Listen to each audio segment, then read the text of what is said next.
Online for Authors, where I, Terry M. Brown, author of character-driven fiction and host of the podcast, introduce readers to characters they'd love to invite to lunch by interviewing authors, discussing their books, learning about the writing process, and even, on occasion, chatting live with a panel of authors to discuss topics relevant to both readers and writers. My guest today on the Online for Authors podcast is Carol Pearson, author of the book 10 Little Rules for a Blissy Life.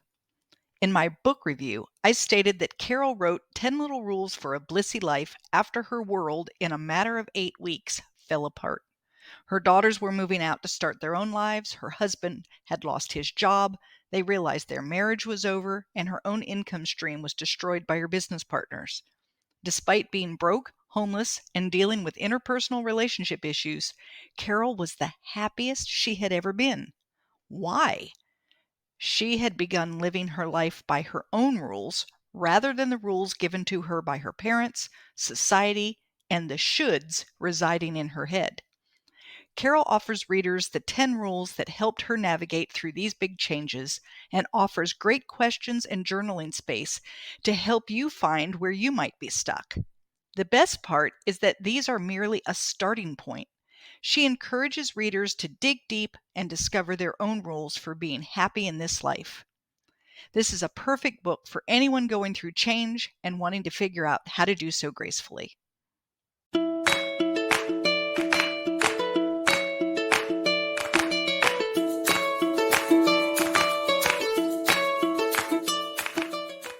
Welcome today to Online for Authors. We have Carol Pearson, who is the author of 10 Little Rules for a Blissy Life. Welcome, Carol. Thanks, Terry. It is so fun to be here. I'm already having a great time. I am so glad that you were able to come with us. But before we get really into things, let's do just like a quick elevator speech about what your book, 10 Little Rules for a Blissy Life, is about. Okay, great. Elevator speech. So I wrote this book after a series of cascading events over the course of 8 weeks, way back in 2009. And I found myself completely in a foreign landscape, like somebody had taken my snow globe and just slammed it upside down. So I started digging. And through the course of digging, I kind of reevaluated my life and how I'd been living and came up with all these rules that were now, I'm going to embrace these as my rules for moving forward. And a girlfriend of mine at the time said, "You're broke, you're homeless, your kids are barely speaking to you, you're divorced, you're broke." Did I mention that? Yeah. "And you're happier than I've ever seen you. So what's your secret?" And she said, "You got to write a book." And so I did. That was the start of 10 Little Rules. And now we have 7 authors and 8 different books and another one coming on, and it's a whole series. So it's been amazing. Yeah. So this all came about because you said you had like just a crash. Yeah. Almost a midlife crisis kind of thing, where you just woke up one morning and said, "What the heck's going on here?" Well, it was that I'd already been sort of in that crisis. Is it crisis, or is it rebirth, or is it growth, or what is this? And then within 8 weeks, my oldest daughter moved out on her own. My youngest daughter was getting ready to go to college, graduate high school. My husband and I of 24 years decided our marriage no longer works. He got fired.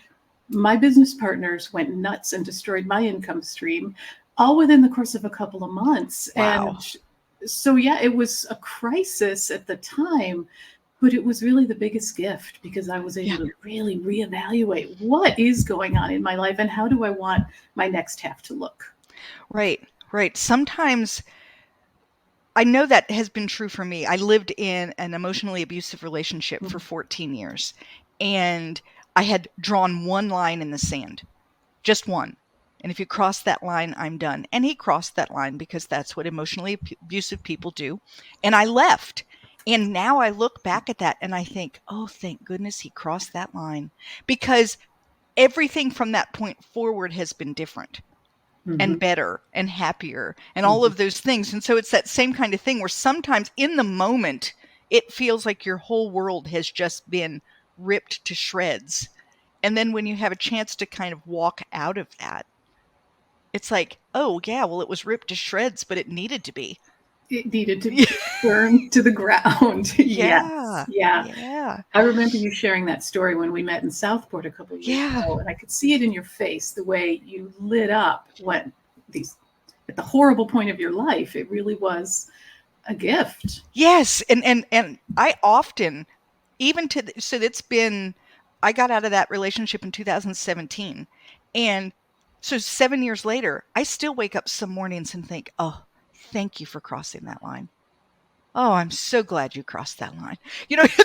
It's crazy because when I made the line, I didn't want him to cross it, and I made it so far. It was difficult to cross. It was not even like it was a line in the sand that was easy to trample across. And so when he went across it, it felt very devastating. Sure. Like my world is just in a turmoil. And Yeah. then it didn't take long to realize I am better off. Wow. Now, I didn't sit down and write rules, though. I think I just kind of like bounced around for a while. So, these rules, where did you get them? I've heard your discussion with an author recently about, are you a plotter or A pantser? planner Yeah. or a pantster? And Yeah. I would love to say that I made this big grand plan, but I didn't. I was sitting out on my girlfriend's sun porch one morning. She was letting me live very cheap rent at her house to kind of recover from all of this. Right. And I had my coffee, the sun was coming in, and she had told me, you need to write the book. And so I just kind of went into a deep meditation, and the stuff kind of fell at me. I just had these ideas like, what am I doing differently now that makes me happy versus how I was living a year ago when I was unhappy? And I have to say, it wasn't all about my husband. It wasn't all about any one thing, to Right. break what I had to break it down. You had to do everything. You had to hit the kids and the house and the jobs and everything. Right. Right.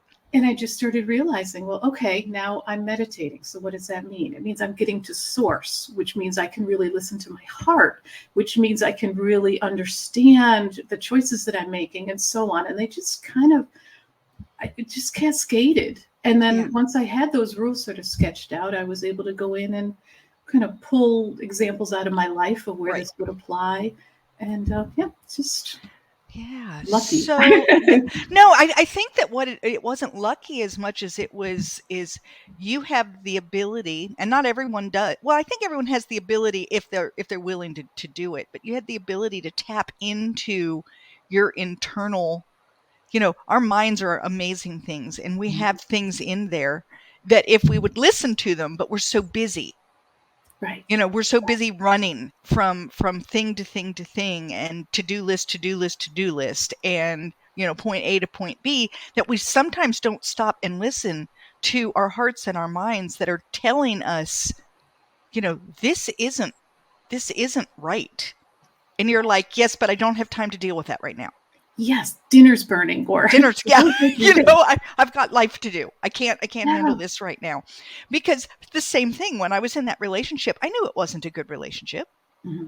I'm not stupid, but I didn't know what else I was supposed to do or how to do it. But I did. I just wasn't willing. It seemed big.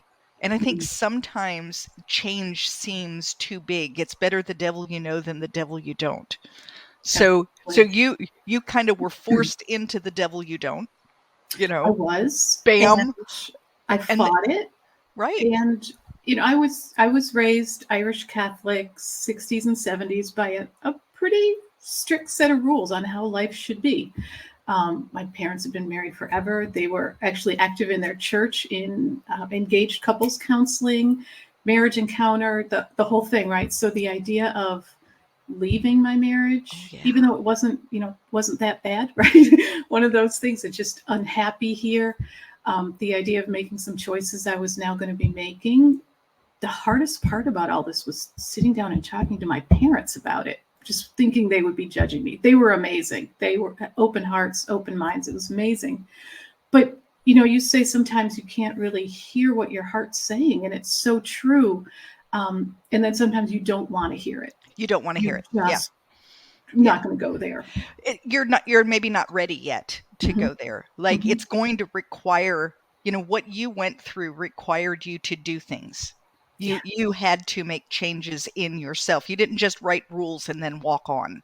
Like you had to learn how to live those things that you were recognizing. And that's not easy to do because it's not like you were doing it before.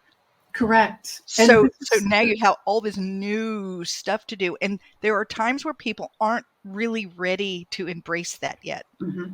It's too much or too big. So you have to kind of let them come to it on their own, you know.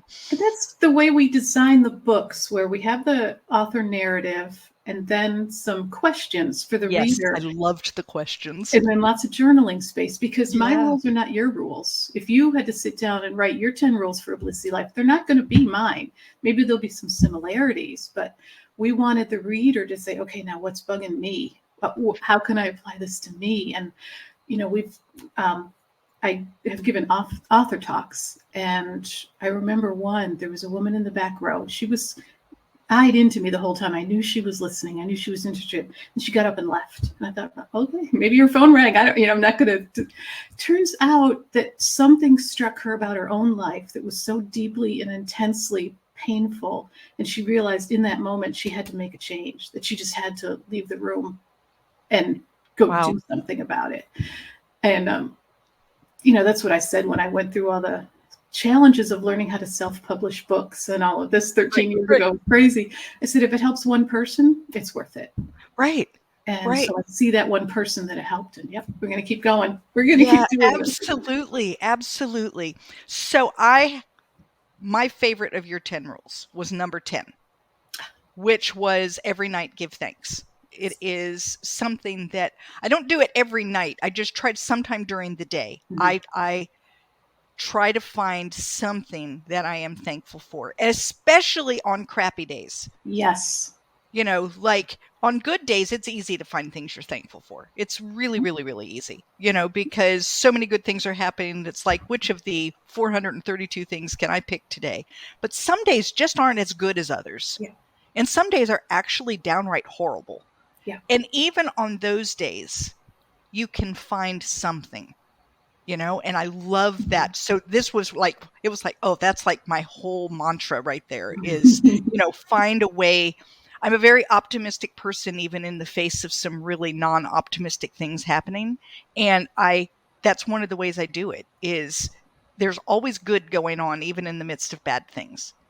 It's so important to remember that. And one thing I learned is if you can stay in the moment when something happens and not automatically label it good or bad, it just is, then it's easier to move past that.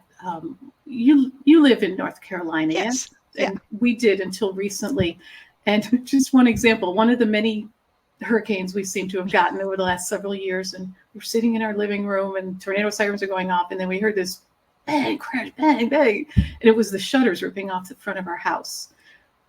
And my thought was, I'm grateful the roof's still on. Yes. And, kind of because it was just a shutter, right?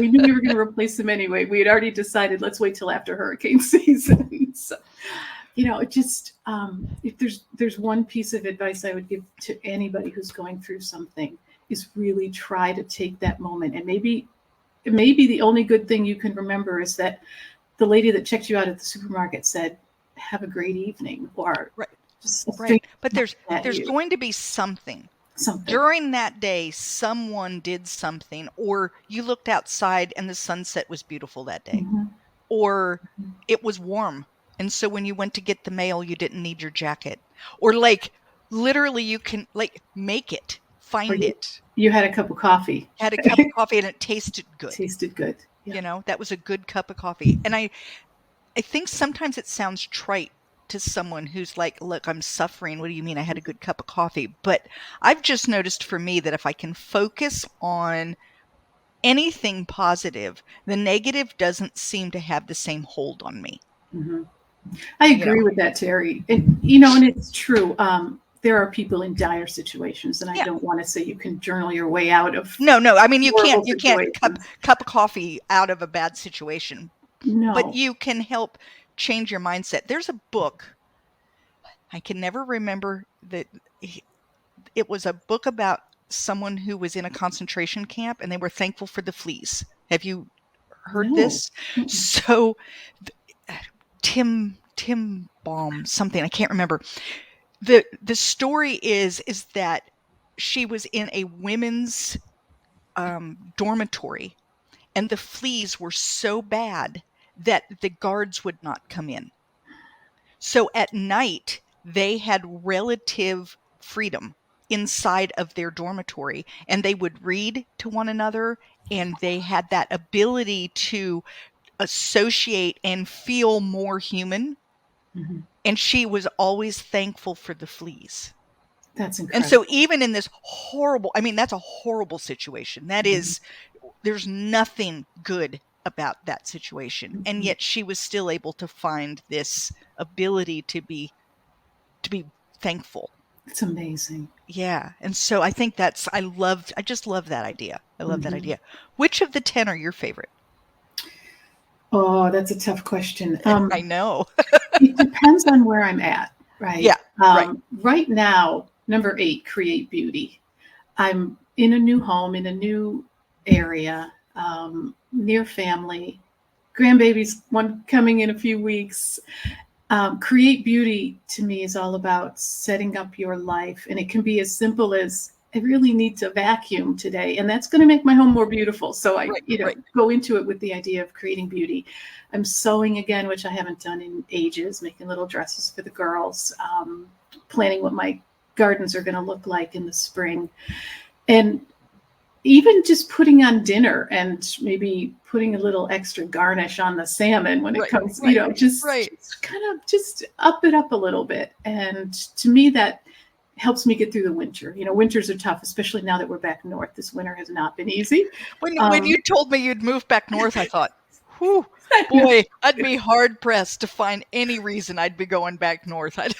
It's just family is the only thing that can do it. So, but then really the main one that I always turn to when things start getting off the rails and I start feeling a little anxious or get a little down, I remember I haven't been meditating. So it's rule number 1, get to source. Because for me, and getting to source is so key, that you can get out of your mind and into your heart.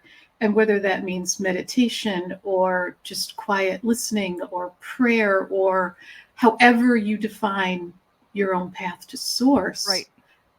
I think the more time we can spend in that space, the better our lives are going to be. We have more understanding. I have a very difficult time meditating as defined by the world. I don't sit still well. And when I am sitting still, I can't clear my mind. My mind doesn't sit still. So the way that I find that I get to source is I go out and walk. And I go out on the beach and I walk. And the first half of my walk, I'm not anywhere near source. My mind is just whirling and swirling and thoughts and lists and I'm just storming along.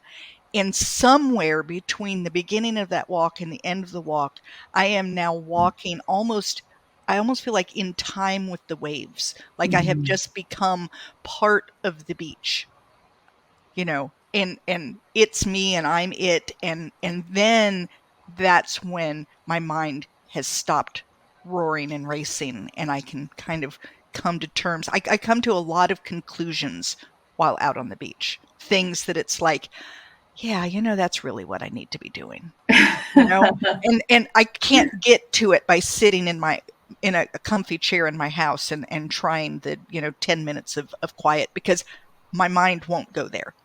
It just, and I think that's good to know, is like what does work for you? Because when you say get to source, you don't mean you have to do 10 minutes of quiet meditation. No, you can do whatever works. Walking on the beach is also huge for me. Another odd place that really puts me immediately in source is when I'm weeding a garden and my hands are in the dirt. Right. And I'm just focused on kind of talking to the plant, like, where does it hurt? And something about being in contact with nature really does it, whether my feet are in the sand or my hands are in the dirt or I'm just breathing in the mountain air. It's that connection, right? Yeah. And a lot of people say the same thing. They can't sit still. They can't clear their minds. And so don't try something else. Right. For me, I think it's being anywhere near water. Mm. So especially like running water, like a stream or with the ocean with its movement. There's something about water and movement that I don't know. Like I'll be having a really stressed time and I'll think I'm going to go take a walk in the beach. And just at the point that you come up over the dune and you see the water, I feel my whole body go, and I'm not there yet. I'm not to a place where I can even begin to think it, but it's like my body's going, oh, thank you. This is what we've been needing. Just, oh, good. She's going to do what we need. It's crazy. But I just feel the whole, oh, thank goodness. Yeah. What's fascinating about that to me is there's scientific reasons why our bodies feel that immediate release, the ions so it's not just in our heads, it's not in our hearts, it's actually in our cells, in our DNA. Yeah, our DNA just knows this is good. I don't Right. know. You take that deep breath and you get that salt air and it's so good There's for just you. something. And to me, waves, when I watch the ocean, especially when life seems to be overwhelming, I watch the ocean and I realize those waves are going to keep coming in and coming out. They're going to do it tomorrow and they're going to do it the day after that. They're going to do it when this problem ends and they're going to do it when the next problem starts. And it gives me, it almost balances me. It's like, okay, everything is in the world, in the general world, everything is still working as normal. Yes. The waves are still going in and out. Even if I'm in chaos. Yes, my world may be chaos, but those waves, they're still doing their thing. They're totally unaffected by the fact that I'm, out, and I think that also helps me. It's almost like, okay, things may be chaotic in my world, but they're not chaotic. Like there is a space to get back to. Yes. And there it is. I remember one time I went into a really deep meditation and I was trying to decide if I should leave a job where I enjoyed the work, but the atmosphere was really toxic, and a lot of reasons why I should have stayed, a lot of reasons why I should have left. Right. So I went into this meditation and it was really vivid, almost like a dream trance I went into. And I realized I was in a line of people and we were all pushing our coffins up the hill. And I realized I don't have to be in this line. I can leave my coffin and turn to the left and walk away. Yeah, I don't have to do this. I don't have to do this. And I woke up like, okay, that's my answer. And right. I quit that day because it was because I was in that place where I was out of my head and out of my pros and cons and the lists and all of that that I used to make decisions. My heart said no. Your heart already knew the answer. Yeah. And so when we can get whatever it is in our lives, where we can get to that place where we can listen to what our heart is saying, sometimes we don't want to hear it, but well, and mostly we don't want to hear it. Like I said, it goes back to that change. Change is not easy. Exactly. It's not an easy thing. In fact, they've done a study, which I found really interesting, that when you even just say the word change to someone, so let's say that you're in a meeting and they say, we're going to change how we're doing things. They've put electrodes on people and like watched things. The same center that lights up for fear lights up when you say the word change. Wow. Interesting. Just saying it. Interesting. So we're wired probably from way back to be afraid of change because change means that, someone could get hurt or it might not be as safe or all of those things. And so our bodies freeze up and panic and do all of the things. And so you have to really work to kind of convince yourself and your body that this change is actually going to be okay. It's good for us, Yeah. And so when you're making those lists and you don't know which way to go and you're not listening to your heart, it's because the fear center in your brain is really loud and it's screaming, better the devil you know, better the devil you know, better the devil you know, right? Yes. One of the things about the past 10 years or so of my life is I've moved quite a bit. So there's been a lot of change. And yeah, you're right. That does have an element of fear to it. There is. One of my What if I rules- don't get along where I'm going? What if I don't make friends? What if I can't find another job? What if I hate the climate? What if the house that we buy is terrible? What if we can't sell the house that we're in now? What if all of the above? Right. Yeah. So Yeah. rule number 9 is make life a ritual. And I think this is what the rule that helped me coast through all the tremendous changes when all of this blew up. And then as we go on and, making rituals, no matter what house you're in, you have your little coffee pot here and your favorite cup there. So that feels like home. Right. Whatever town you're in, the first thing I do is go get my library card and join the Friends of the Library and get involved that way. So it's sort of like you have a roadmap, even when things are entirely different.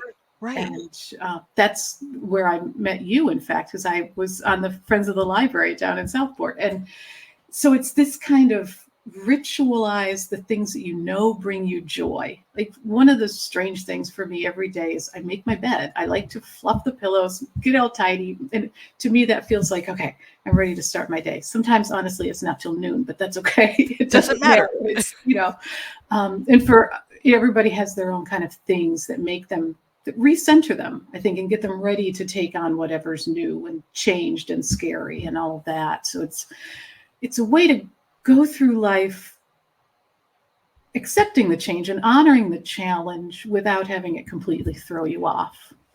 I like that. So I'm curious, do you have an 11th rule? Something that didn't make your book? Question. That's a great question. I'm going to think about that because I don't have an immediate answer. Okay. I was just wondering because, sometimes when you create something like 10 little rules, I'm the kind of person that I might have like 13. And now because we have this 10, I've got to go in and figure out, well, can any of these be combined to make one rule? And, is there any rule that really doesn't need to be in here? And so we're going to get rid of it. I was just curious if you had an 11th rule that you follow that didn't make your book. I don't, but one of the other authors in our series does. Oh, yeah? Yeah, Wendy. And she was writing a book about her son, Hank, who has rare disease. And so about rules on how to survive that, when your 2-year-old is diagnosed with this rare disease.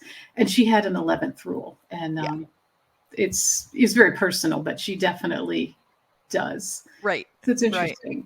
Yeah, no, I was just curious because I think it's from having lived in the relationship I lived in.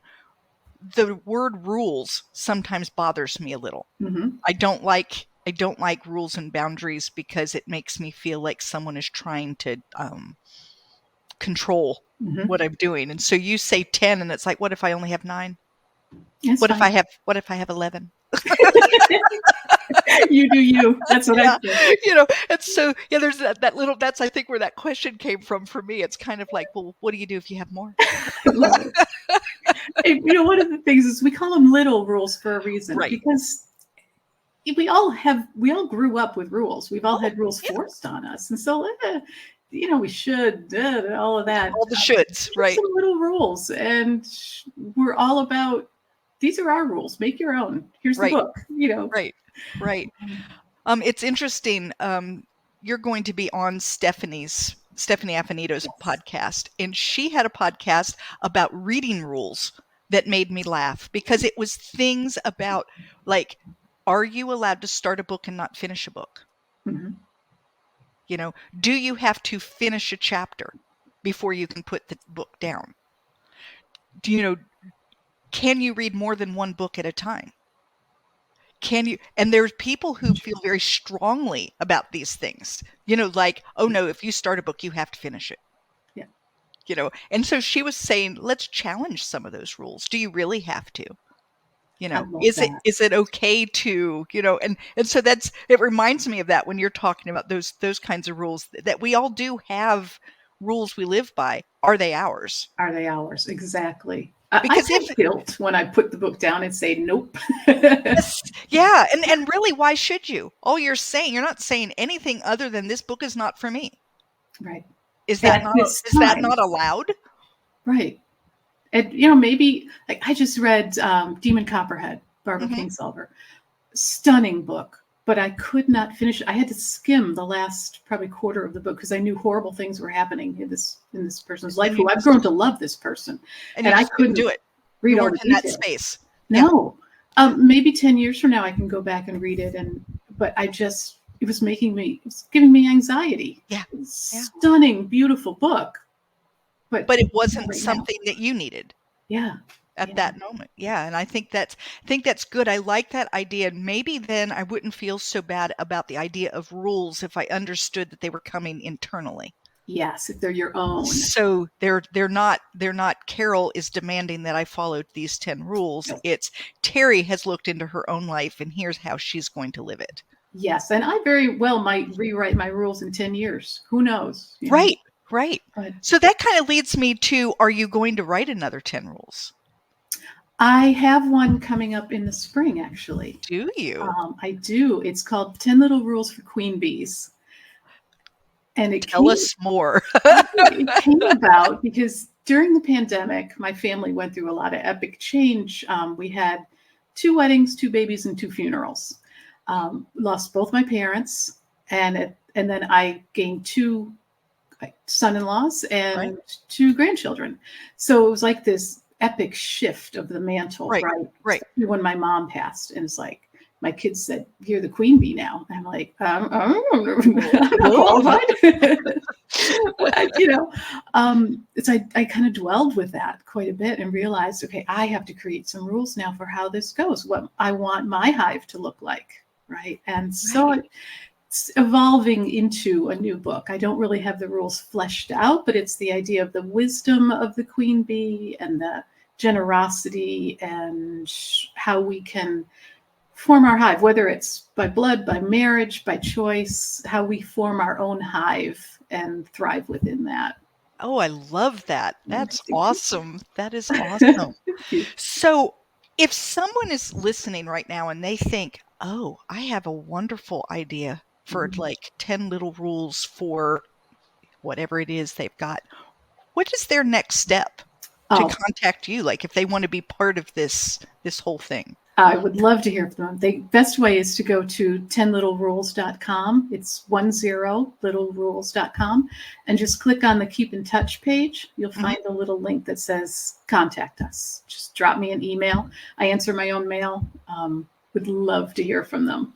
All right. And so you're like your own publishing company? Is that what you're doing? Yeah, you're like a self-publishing, but your own little.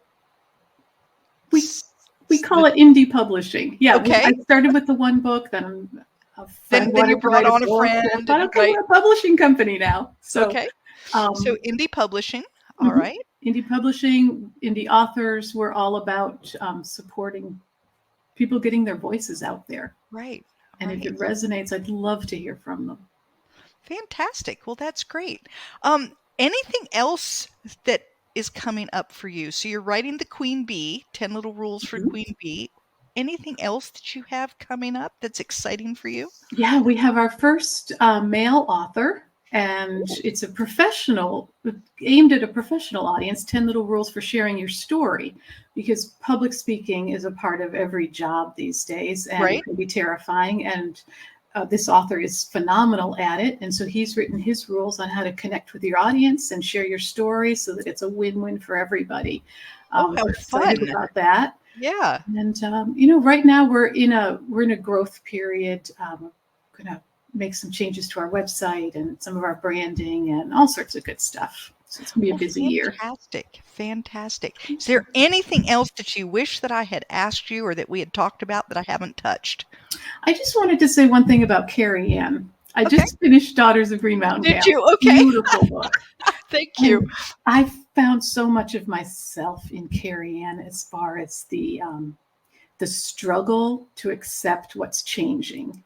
Yeah. And I wanted to give her a copy of my book and say, just write it down, honey. You'll be okay. You're gonna be okay. She's such a rigid character. Yes. Where the rules, and this is what we learned, and you can't go beyond this, and the same thing I felt for her, and I think that there's a lot of me in her, maybe not me today, but me in the past me.